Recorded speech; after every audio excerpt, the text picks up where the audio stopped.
নমস্কার। আজকে ধনুরাশির বিষয় নিয়ে কথা বলবো। কোন ভুলগুলোর কারণে ধনুরাশির জীবনে সমস্যা আসে সেই বিষয় নিয়ে আমরা স্টেপ বাই স্টেপ আলোচনা করব। আপনি যদি একজন ধনুরাশির মানুষ হয়ে থাকেন তাহলে অবশ্যই মন দিয়ে অনুষ্ঠানটিকে দেখুন এবং আপনার মধ্যে লুকিয়ে থাকা কিছু ভুল ত্রুটিকে চিনুন এবং সেই ভুল ত্রুটিগুলোকে রেকটিফাই করুন, আস্তে আস্তে করে কমিয়ে আনুন নিজের ভেতর থেকে। এবং যদি এগুলোকে কমিয়ে ফেলতে পারেন আপনার নিজের ভেতর থেকে, তাহলে আপনি দেখবেন অল্প দিনের মধ্যেই আপনি অনেকটা দূর এগিয়ে যেতে পারবেন। তো আমরা এই সমস্ত বিষয় নিয়ে আলোচনা করব। তবে আলোচনার পূর্বে প্রত্যেকবার যে কথাটি বলে থাকি, আপনারা অবশ্যই আমার চ্যানেলটিকে সাবস্ক্রাইব করে বেল আইকনটা ক্লিক করে দেবেন, এটাই আপনাদের কাছে আমার রিকোয়েস্ট। দেখুন, ধনুরাশি একটি বৃহস্পতি প্রভাবিত রাশি। ধনুরাশি একটি অগ্নিতত্ত্বের রাশি।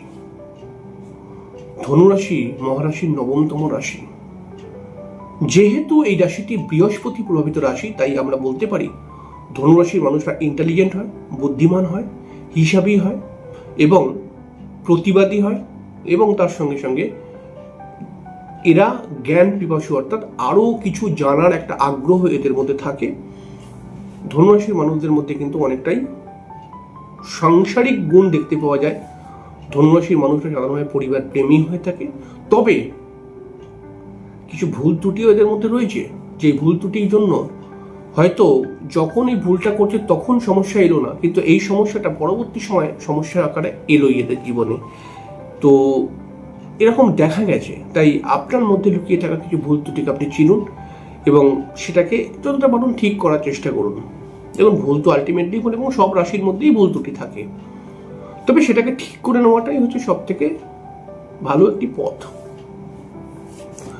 বৃষ রাশির মানুষদের মধ্যে, একটু কম বয়সী বৃষ রাশির মানুষদের মধ্যে একটা ভুল দেখতে পাওয়া যায়। কিছু কিছু সময় একগুঁয়েমি মনোভাব, অর্থাৎ আমি এটা করবই তো করব, কারোর কথা শুনছে না, পরিবারের লোকও বারণ করছে যে এটা করিস না, তবুও বলছে আমি করবই তো করব। তো এরকম কিছু মনোভাব, এবং এই মনোভাবের উপরে মাথা গরম করে কিছু উত্তর এমন দিয়ে দেয় যেটা কিন্তু কোনো কোনো সময় একটুখানি কঠিন ব্যাপার তৈরি হয়ে যায়। তো এর জন্য পরিবারও কিন্তু মাঝে মধ্যে বিরক্ত বোধ করে। তো এই ভুলটা কিন্তু বৃষ রাশির মানুষরা করে, এবং সেই মুহূর্তে পরিবারের লোক হয়তো মনে করছে যে দেখ, এইটা যদি তুই করিস তাহলে কিন্তু তুই সমস্যার মধ্যে পড়বি। তবুও বৃষ রাশির ওভার কনফিডেন্সে বলে দিল আমার সমস্যা হলে আমি বুঝে নেবো, তোমাদেরকে তো চিন্তা করতে হবে না। এবং পরবর্তী সময় সমস্যা হয়ে গেল, তখন সে বলছে ভগবান তুমি আমার জীবনে এই সব সমস্যাগুলো দিলে। আসলে এই সমস্যার কেন্দ্রবিন্দু হচ্ছে ওই ভুলটা। তখন যদি কথাটা মেনে নিত তাহলে পরে সমস্যাটা হতো না। তো এরকম কিছু কিছু ভুল কিন্তু কিছু কিছু ধনুরাশির মানুষরা করে, এবং হয়তো সব ধনুরাশি নয়, তবে কিছু কিছু ধনুরাশির মধ্যে তো দেখতে পাওয়া যায়। কিছু কিছু ধনুরাশির মানুষ দেখেছে আপডেট হয় না, অর্থাৎ সময়ের সঙ্গে সঙ্গে যুগের সাথে সাথে নিজেকেও আপডেট করতে হয়। অর্থাৎ আজ থেকে 20 বছর আগের দুনিয়া, 20 বছর আগের লোক, 20 বছর আগের যুগটা অন্যরকম ছিল, তখন মানুষের দৃষ্টিভঙ্গিটা অন্যরকম ছিল। কিন্তু আজকে মানুষের দৃষ্টিভঙ্গি পাল্টেছে, মানুষের রুচি পাল্টেছে, মানুষের চিন্তাভাবনা পাল্টেছে। তো সময়ের সঙ্গে সঙ্গে নিজের যে চিন্তাভাবনাটাও পাল্টাতে হয়, সেটা কোনো কোনো সময় ধনুরাশির মানুষরা কিন্তু ভুলে যায়। এবং ধনুরাশির মানুষরা মনে করে যে না, আমি কেন আজকের দিনেতে এটাকে পাল্টাবো, আমি যেটা শিখে এসেছি সেটাই করব। সেই পুরনো প্রথাটাকেই চালিয়ে দেয়। এটাও কিন্তু কোনো কোনো সময় সমস্যা নিয়ে আসে, তর্ক বিতর্ক পরিবারের লোকজনদের সঙ্গে হয়। ধনুরাশির মানুষরা না খুব ভালো মেন্টালিটির। কোনো কোনো সময় লোকের কথা এরা খুব বিশ্বাস করে নেয় এবং বিশ্বাস করে কাজ করে আর ঠকে যায়। এটা কিন্তু ধনুরাশির একটা প্রবলেম। কিন্তু ধনুরাশির মানুষরা তবুও লোকের কথা বিশ্বাস করে। একে যদি ধনুরাশির মানুষদেরকে কেউ যদি একটু ভালো করে কিছু বলে না, এরা বিশ্বাস করে না এবং বিশ্বাস করে চলে। দেখো, সব লোক তো ঠকাবে না, তবে কিছু কিছু লোক তো ঠকিয়ে দেয় ধনুরাশির মানুষদেরকে। তো এটা ধনুরাশির মানুষদেরকে চিনতে হবে, নচেত কিন্তু এরা বারবার ঠকার একটা পরিস্থিতির মধ্যে পড়ে যাবে। এছাড়াও ধনুরাশির মানুষরা না একটু বেশি আশা করে ফেলে। তো যখন আশাটা পূর্ণ হয় না তখন নিরাশা আবার চলে আসে।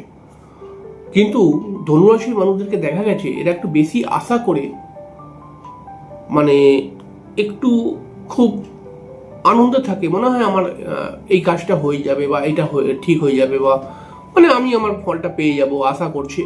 তো সেটা হয়তো যতটা আশা করে ততটা আশা পূরণ হয় না ধনুরাশির ক্ষেত্রে। ধনুরাশির মানুষদের মধ্যে একটা ওভার কনফিডেন্স আছে, যে দেখুন কনফিডেন্স থাকা তো ভালো, কিন্তু ওভার কনফিডেন্স কিন্তু সমস্যা নিয়ে আসে। ধনুরাশির মানুষরা অনেক সময় বলে না আমি তো এটা করবোই, যা হবে বুঝে নেবো।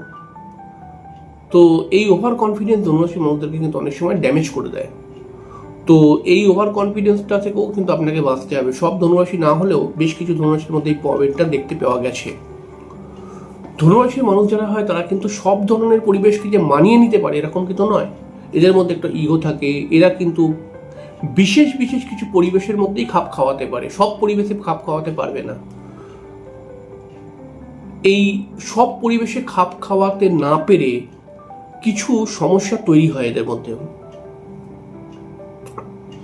যেটা কিন্তু আমার মনে হয় একটু যদি সব পরিবেশের মধ্যে খাপ খাওয়াবার চেষ্টা করা হয় তাহলে বিষয়টা কিছুটা অন্যরকম হবে এবং সামনের দিনটা কিছুটা অন্যরকম হবে। এছাড়াও ধনুরাশির মধ্যে একটা মাঝে মধ্যে লোকে বলে, আমি তো বলি না, আমি বহু ধনুরাশি মানুষের সঙ্গে কথা বলেছি, লোকে বলে কি এদের মধ্যে একটা অহংকারী ভাব দেখতে পাওয়া যায়।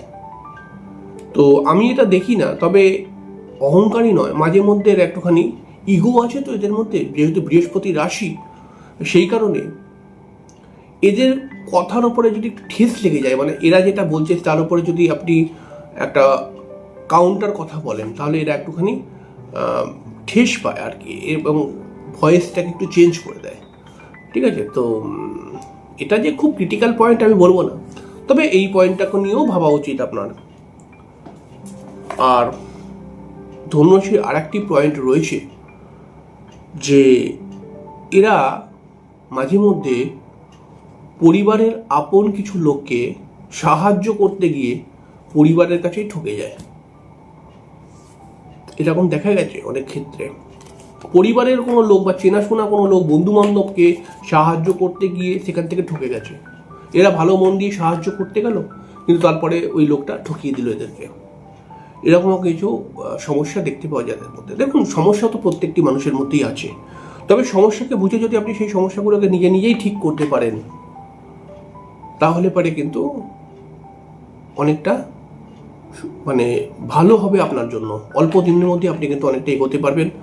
এবং দেখুন, আপনার মধ্যে অনেক কোয়ালিটি আছে, কোয়ালিটিগুলোকে চিনুন এবং একটু বুঝে চলার চেষ্টা যদি আপনি করতে পারেন তাহলে দেখবেন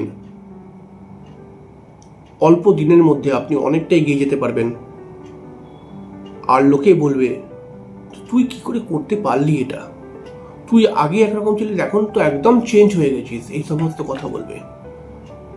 আর আপনি চেষ্টা করলেই পারবেন করতে, তবে আপনি যদি মনে করেন যে না আমার মধ্যে এই প্রবলেমগুলো রয়েছে তখনই আপনি ঠিক করতে পারবেন, নচেত পারবেন না। আপনি যদি মনে করেন দূর এগুলো আমার মধ্যে নেই তাহলে পরে কিন্তু পারবেন না।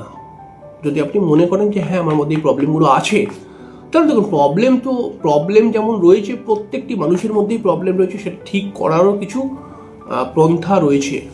তো আপনিও যদি এগুলোকে ঠিক করতে চান তাহলে আপনার প্রবলেমগুলোকে আগে চিনুন এবং বুঝুন। দেখুন, আপনি অল্প দিনের মধ্যে সেগুলোকে ঠিক করে অনেকটা সুন্দর মানুষ হয়ে উঠতে পারবেন, আর খুব সহজে লোক আপনাকে ঠকাতে পারবে না। যাই হোক, একটু বেশি জ্ঞান দিয়ে ফেললাম, তবে অনুষ্ঠান এখানে শেষ করছি। পরের দিনকার একটি অনুষ্ঠান নিয়ে চলে আসবো। ততক্ষণের জন্য নমস্কার, ভালো থাকবেন।